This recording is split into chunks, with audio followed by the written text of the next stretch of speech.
In 2015, a studio spent $50 million on a horror movie and lost almost half of it, while another studio spent $4 million and made it back 11 times. This keeps happening in history, and I'm going to show you why more money does not mean better horror movie. Because I think out of all genres, horror is the one where throwing more dollars at the problem isn't going to fix it. Let's start with The Witch. So in 2015, Robert Eggers made The Witch for about $4 million. The entire movie is just a Puritan family standing around in the woods getting slowly destroyed by something they can't see. There's no real jump scares, there's no real loud noises, it's just this dread, and people left theaters genuinely disturbed, which is apparently what you're supposed to feel after a horror movie, and it made $40 million worldwide. That is an 11 times return on investment, which I'm told by financial people, aka the internet, is good. Meanwhile, Guillermo del Toro spent $50 million on Crimson Peak. It had Tom Hiddleston, it had Jessica Chastain, and the sets looked incredible. The ghosts were beautiful, and nobody was scared, because it turns out when you make a gothic romance and market it as horror, people show up expecting to be terrified. Instead, they get a slow period drama with occasional transparent people floating around. It made $75 million,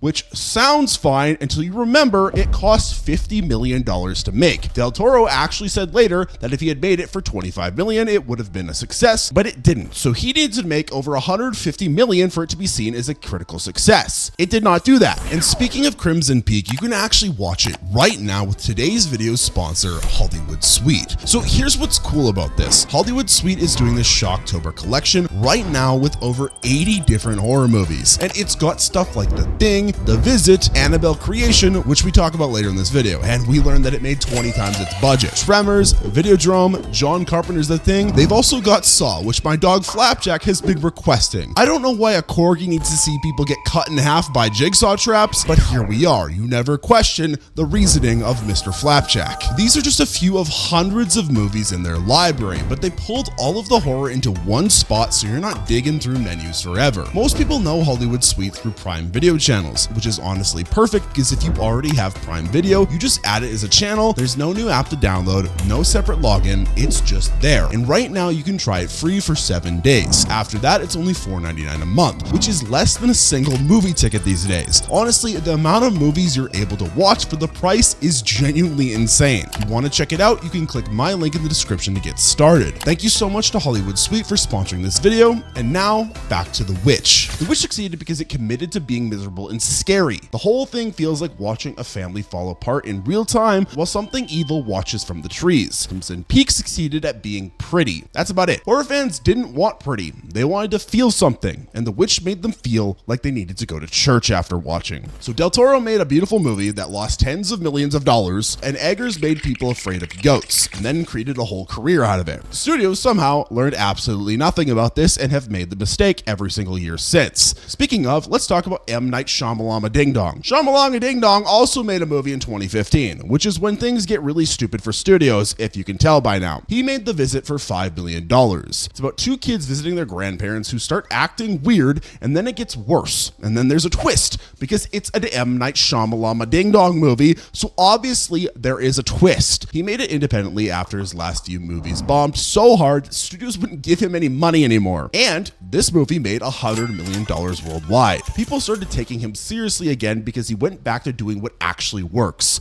Small budget, creepy premise, and a twist that doesn't insult you. The Visit basically saved his career by proving he still knew how to make a movie that people wanted to see. Victor Frankenstein cost $40 million that same year. It had James McAvoy and Daniel Radcliffe. Yes, Harry Potter, which should have been enough star power to at least break even. The pitch was Frankenstein, but from Igor's perspective, and it's a buddy adventure, and maybe there's a little bit of horror elements, but nobody could really figure out what it was trying to be. It opened to $2.5 million in the US, which is one of the worst movie releases in history. You can look that up. The final worldwide gross was $34 million on a $40 billion budget, and when you add in marketing costs, that probably lost around $30 million or more. Shyamalan Ding Dong made a found footage movie with unknown actors about creepy grandparents and revived his entire career. Hollywood spent $40 million trying to make Frankenstein cool for young people, and it bombed so hard that everyone involved probably pretends it doesn't exist now. One of these approaches makes sense. The other one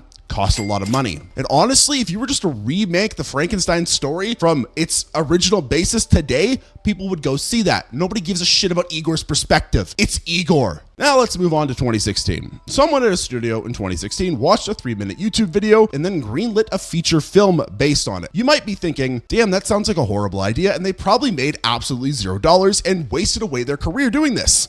Wrong. That movie was Lights Out. The entire thing is based on the fear of the dark, which I'm pretty sure everyone has at some level, some more than other people, including me. It cost $4.9 million to make. The monster only appears when the lights are off, so the whole movie is just people frantically flipping light switches while something stands in the shadows waiting. And funny enough, this worked, because it made $148 million worldwide, which is 30 times its budget. The director had never even made a feature before. Once again, those studios saw this massive success and learned absolutely nothing by missing the complete point. Pride and Prejudice and Zombies came out that same year. Someone read the book mashup, thought it would translate well to film, and spent $28 million making it happen. It had Lily James, it had zombies, it had the entire plot of Pride and Prejudice, but with the undead walking around in period piece costumes. And it made a total of $16 million.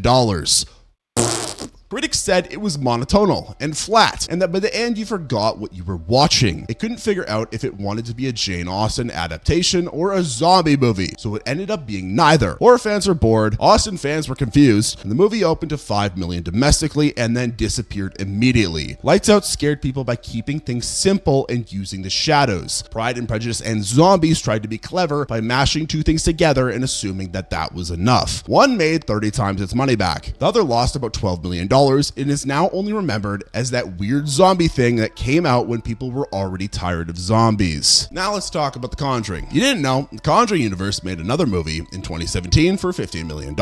Usually, they're not very good, but Annabelle creation is about how the demon doll became evil in the first place, which is apparently something people wanted to know. They put some orphans in a haunted house, added the doll, and let things get crazy for 90 minutes. It made $306 million worldwide, which is a shit ton of money. The formula for these movies is pretty straightforward. Keep the budget low, hire a director who knows how to build suspense, and don't waste money on big stars, and deliver the scares that fans of the franchise expect. People keep showing up because the movies are actually scary and don't try to be anything else. Look, I don't think any of the Conjuring movies are that good. Are they a decent watch that I'll watch once? Yes, but I know that going into it. They're not trying to be Hereditary. They're not trying to be like the Blair Witch Project. They're just trying to be a scary-ish movie that average people are going to be terrified of and make their money back on. Sony looked at that and decided to adapt The Dark Tower, which is Stephen King's 8-book series that spans multiple genres and has a massive fan base. They spent $60 million on this, hired Idris Elba and Matthew McConaughey, and then tried to fit the entire story into 95 minutes. It's also rated PG-13, which should tell you everything you need to know about how that went. The movie made $113 million worldwide, which sounds okay until you realize it cost $60 million to make and probably another $60 million to market. Most mainstream movie budgets, like half of the money goes to marketing, so just always keep that in mind. Which means that Sony lost a significant amount of money on a movie they thought would launch an entire franchise. They had planned sequels, a TV series, and everything. All of it got canceled immediately. Marvel has ruined movies. Like, we're finally in an age where like the Marvel hype is over and we're finally getting standalone stories that are good, but the whole cinematic universe thing just made everyone want to do one, and they all were horrible, and even Marvel couldn't keep it good because after Endgame it just went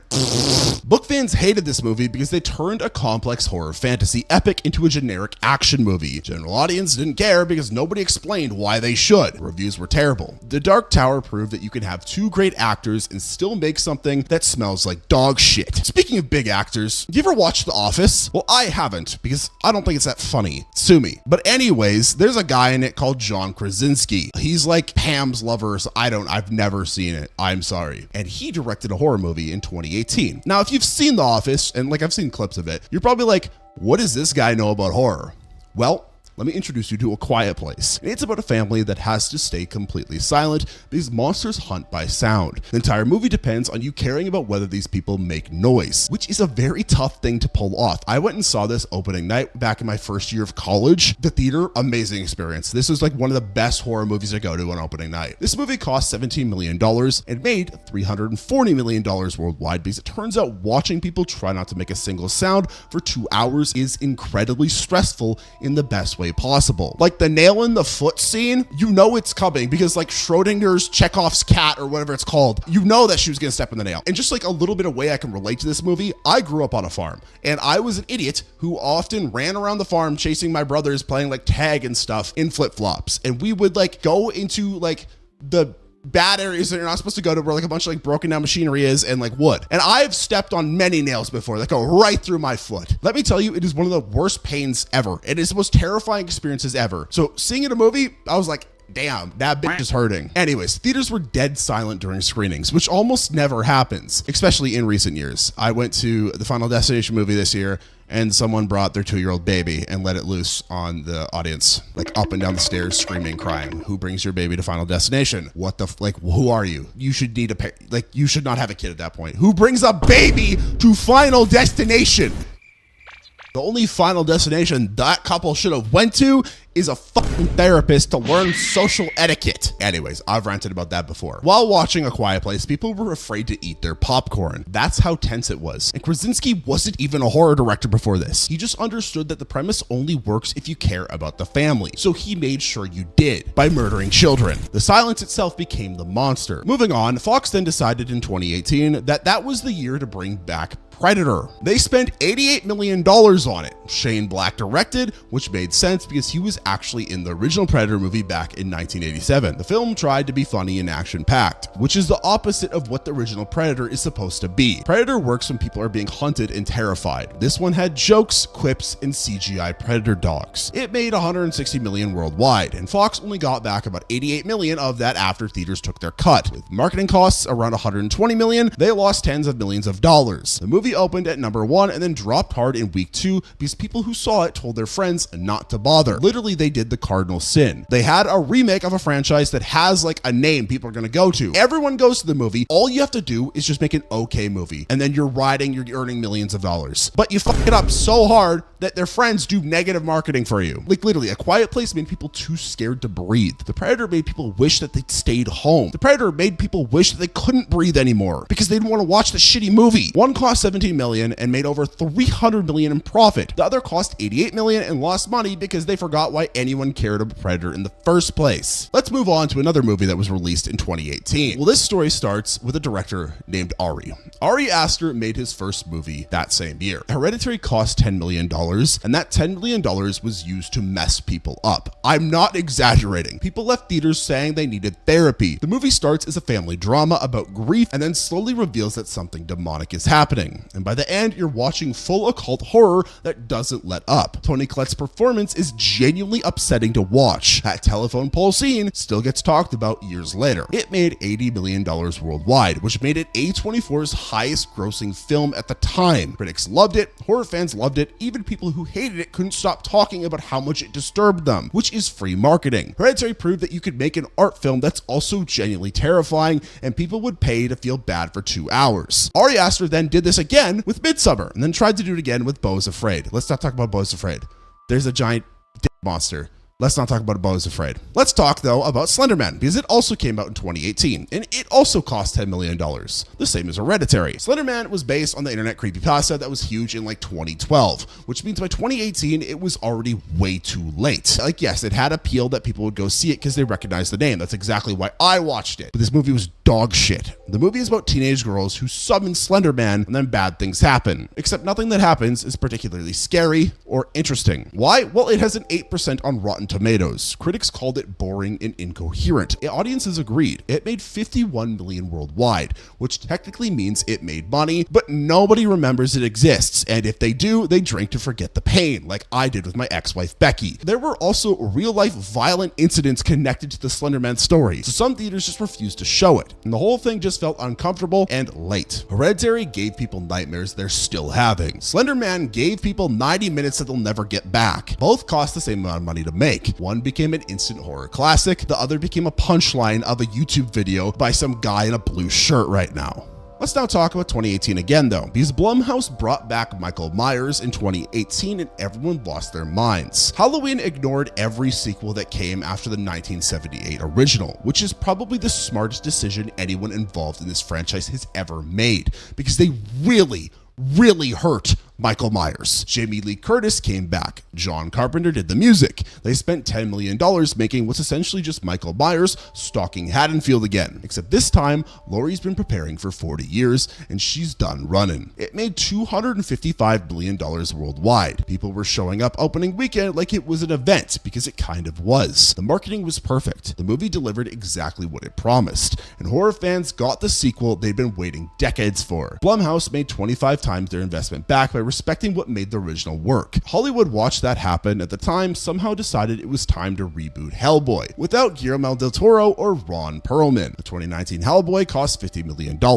David Harbour plays Hellboy, which is fine, but the whole movie feels like nobody involved actually wanted to make it. There were reports of fighting on set, studio interference, and a general sense that this thing was doomed from the start. It tried to be gorier and more R-rated than del Toro's version, but being R-rated doesn't automatically make something good. It just means there's a lot more blood on a shitty product. Critics destroyed it, audiences ignored it, and it made $44 million worldwide, which means it lost around $4 million when you factor in marketing. Some outlets called it a well-deserved failure, which is harsh, but probably accurate. The movie opened to $12 million domestically and then disappeared within weeks, never to be seen again. Have you ever thought about Hellboy since? No. If you did, it was the originals, not the remake. Halloween worked because it gave fans exactly what they wanted. Hint, that's all you have to do. Literally, how to make a horror movie, don't fuck it up. Just basic slop works. Like, we will buy basic slop. Any studio executive watching this, you don't have to reinvent the wheel. If you do, that's great. Just make sure you know what you're doing, but you don't have to. Just don't make it shitty. And Hellboy failed because it gave fans nothing they asked for. One made a fortune by bringing back an icon the right way. The other killed the franchise by forgetting why anyone liked it in the first place. Let's now talk about Jordan Peele and his second horror movie that he made in 2019. Us is about a family that gets attacked by evil versions of themselves who live underground and want to murder everyone. It's weird.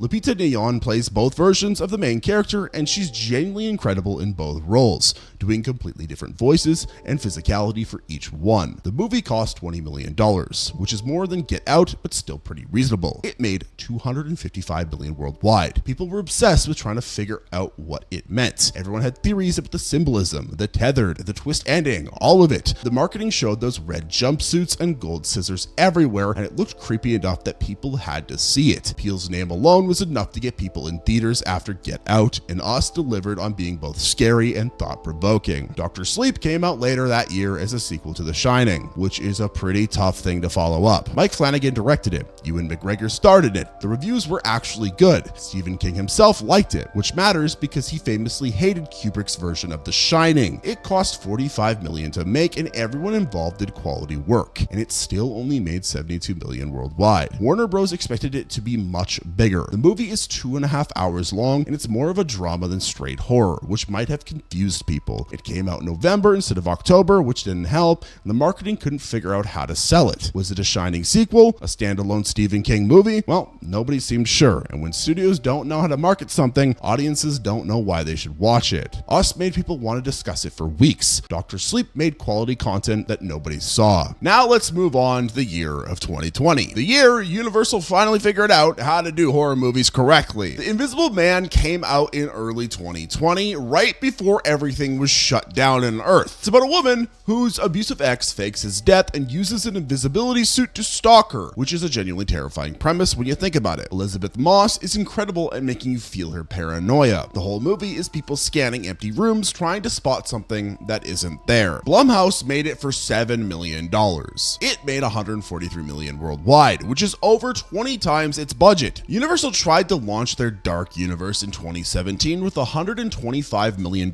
Mummy movie that completely bombed. And then they made this for $7 million and it worked perfectly. Turns out you don't need massive budgets for monster movies. You just need a good story. Empty Man also came out in 2020, and I'm willing to bet that you've never even heard of it. It's not even a bad movie. It's a pretty good movie. It cost $16 million to make though, and Disney bought Fox and apparently had zero faith in this movie because they gave it almost no marketing and dumped it into theaters during the pandemic when nobody was going to movies anyways. It made $4 million worldwide. No, that is not a typo.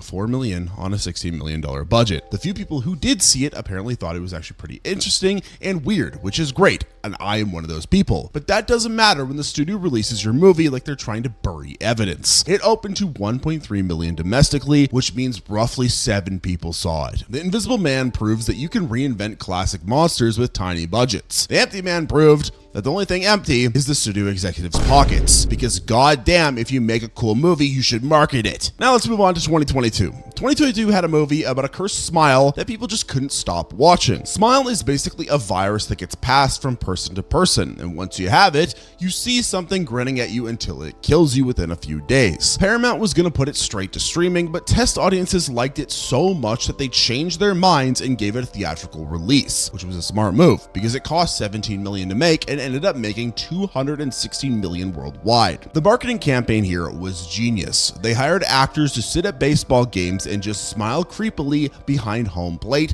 while on camera. People noticed. It went viral. Everyone was talking about this weird horror movie before it even came out. And when people finally ended up seeing it, the actual movie delivered enough jump scares and unsettling imagery to make them recommend it. During the same year, our favorite friends Blumhouse remade Firestarter that same year for $12 million. If you didn't know, Stephen King wrote the original book. Drew Barrymore was in the 1984 movie, and this version had Zac Efron as the dad of a girl who can start fires with her mind. That would have been my favorite superpower if I was 8 years old. Anyways, the government wants to capture her, which is the plot, and the whole thing feels lifeless despite being about a child who can burn things by thinking about it. That should be pretty hard to mess up. It made around $15 million total. Blumhouse released it in theaters and on Peacock at the same time, which tells you they knew it wasn't good enough to stand on its own. Critics have given a 10% on Rotten Tomatoes, and audiences don't give a shit about it. The movie opened to less than $4 million domestically, and nobody talked about it after that. Smile made people afraid to see strangers grin. Firestarter made people forget Stephen King even wrote it. Both were low-budget movies. One understood, though, that you need to hook people with something they just can't ignore. The others just existed and hoped someone would notice. Let's now move on to a horrible horror movie that made a shit ton of money about a teenage robot. Yes, a robot doll did a TikTok dance, and it made the studio $180 million.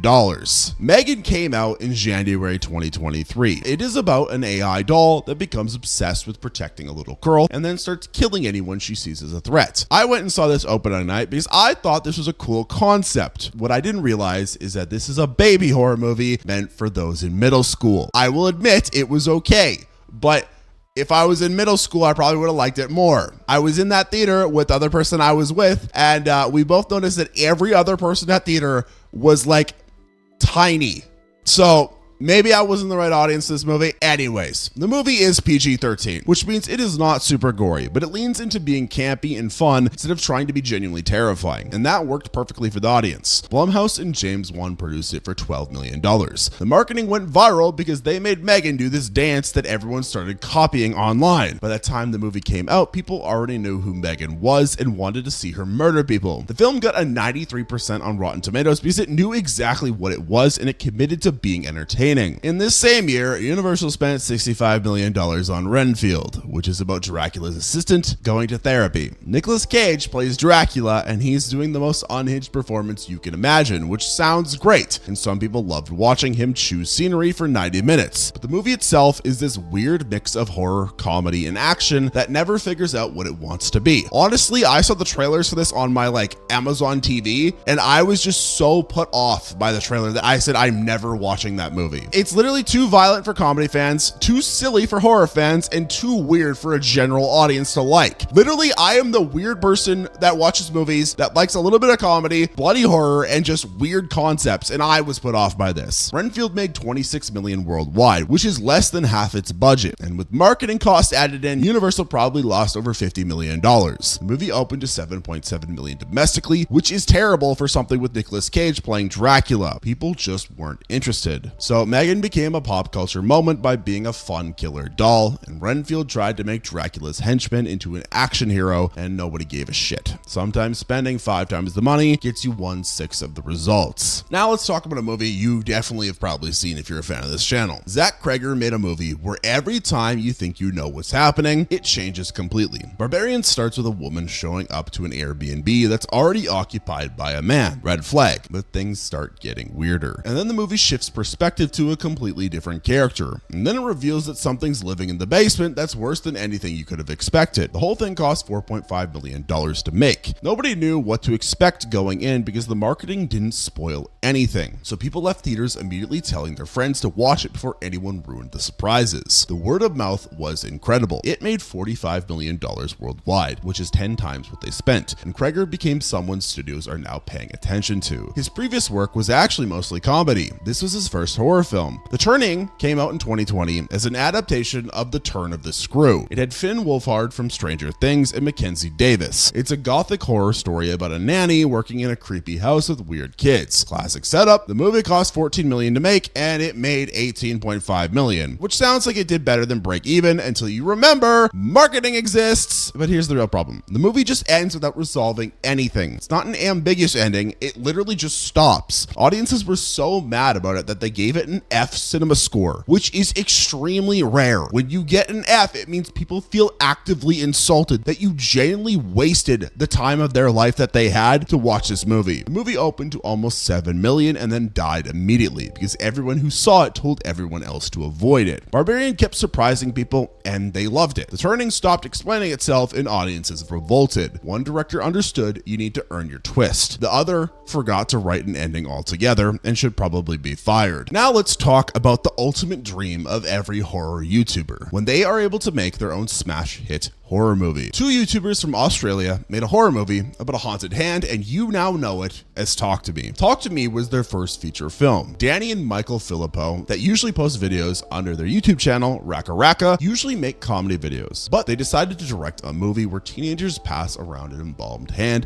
that lets you talk to dead people if you hold it. Naturally, this goes extremely wrong. The movie cost 4.5 million Australian dollars, which is about 3 million USD. It's genuinely upsetting in ways you don't expect. It made 90 million worldwide. A24 picked it up after it played at festivals, and people wouldn't shut up about how intense it was. The opening scene alone is enough to make you uncomfortable, and then it gets worse from there. Young audiences especially connected with it because the whole thing feels urgent and raw, not polished and corporate. These first-time directors made 18 times their budget back. Meanwhile, Universal spent 45 million on the last Voyage of the Demeter, which is about Dracula killing everyone on a ship. The concept sounds great. It's one chapter from the original Bram Stoker novel, expanded into a full movie. Dracula picks off the crew one by one during the voyage to England. It's a tense, claustrophobic classic horror setup, except the movie is weirdly repetitive and you already know how it ends because it's Dracula. He wins, everyone dies. There's not much suspense when the outcome is in the title. It made 21 million worldwide, which is less than half the budget. The Universal lost an estimated $80 million when you add marketing costs. The movie opened to 6.5 million domestically, which is rough. It disappeared fast because word of mouth was basically it's fine, but it's boring. Talk to Me gave people something new to be scared of. Demeter gave people a history lesson about a boat trip that doesn't end well. One cost almost nothing and became a phenomenon. The other sank with $45 million on board. Now let's talk about our good buddies Blumhouse again, because they made a movie about a deadly game of Truth or Dare and everyone hated it. Truth or Dare cost $3.1 million. The premise is a group of college students plays Truth or Dare, and it turns turns into a supernatural curse that forces them to keep playing or die. The demon face that shows up looks ridiculous. The Snapchat filter joke started immediately. Critics absolutely destroyed it, giving it a 15% on Rotten Tomatoes, and it made $95 million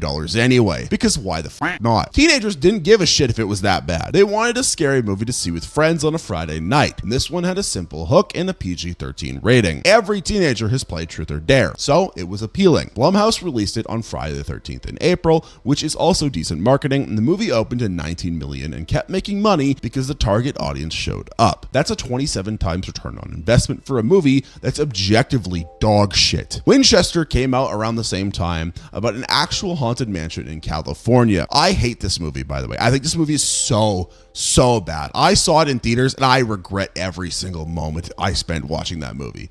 So bad. Anyways, Helen Mirren plays Sarah Winchester, who built this massive weird house to appease the ghosts of people getting killed by Winchester rifles. The real house is genuinely bizarre, with stairs leading nowhere and doors that open into walls. It's a great setup for a horror movie, and they spent somewhere between $3.1 million and $85 million depending on which source you believe. And honestly, both numbers are possible, because it is a horrible movie, so it could have been made for $3.5 million. Or it's a horrible movie, so they spent a shit ton of money and wasted it. It made $41 million worldwide. If the budget was actually $3.5 million, that's fine. It's actually pretty good. If it was anywhere near $85 million, that is a catastrophic failure. Critics gave it a 13% on Rotten Tomatoes. The movie is slow and not scary despite being set in one of America's most famous haunted locations. Based on my review of the movie and what everyone I've talked to said about this movie and how much marketing was behind it, I'm gonna guess the budget was up there and it was a catastrophic failure. Truth or Dare was trash that made money. Winchester was a potentially expensive movie that wasted a perfect horror setting. Sometimes audiences don't care about quality. The premise is simple enough. Now let's move on to our favorite franchise that we talked about last time. Evil Dead. Evil Dead moved out of the cabin this time and into an apartment building. Evil Dead Rise cost $19 million to make, and it's the highest grossing film in its franchise. They took the demonic possession and gore that the series is known for and put it in a rundown Los Angeles apartment with a single mom and her kids. The movie is extremely violent. There's a scene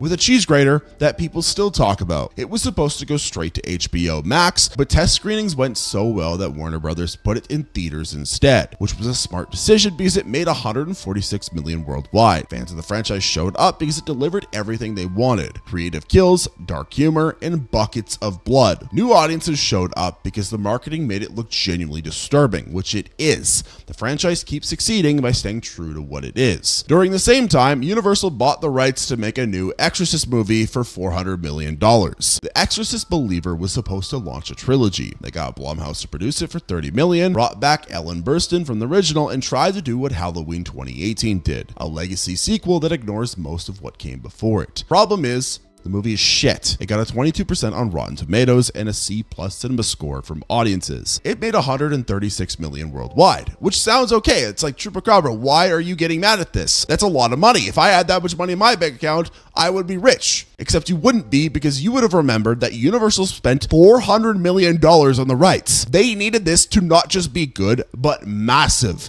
They needed it to justify that purchase. Instead, they got a mediocre movie that underperformed, and the planned sequels are now in doubt. Evil Dead Rise gave fans what they came for. Exorcist Believer tried to recreate the magic from a 50-year-old movie and failed. One reinvented itself successfully. The other spent $400 million to learn that you can't just will a franchise back to life. I really hope studios learn from this. You can't just relaunch The Exorcist or The Blair Witch, because those two movies did it so well based on the fact that people thought they were real at the time. People were drinking lead in the water back then, okay? I'm not gonna make fun of them too much for that, but it was easy for them to believe this type of stuff. You can't just ride that hype anymore. You need something massive. Anyways, if you're a studio executive watching this video, just have your notes out, write down a little bit of what you should and shouldn't do in the future, and you can list me in the credits of your movie as your financial operative investment guy, because I just saved your movie from being dog shit. Actually, I'll take an executive producer credit. That would be nice. And Flapjack, give him one too, or else we sue. Anyways, if you enjoyed watching this video, make sure to comment down below any other movies you'd like me to cover, and subscribe to the channel so you don't miss more of our uploads in the future, and feel free to hit the hype button as it helps this video get seen to more people. And if you want to watch another one of my videos right now, you can click the video on screen.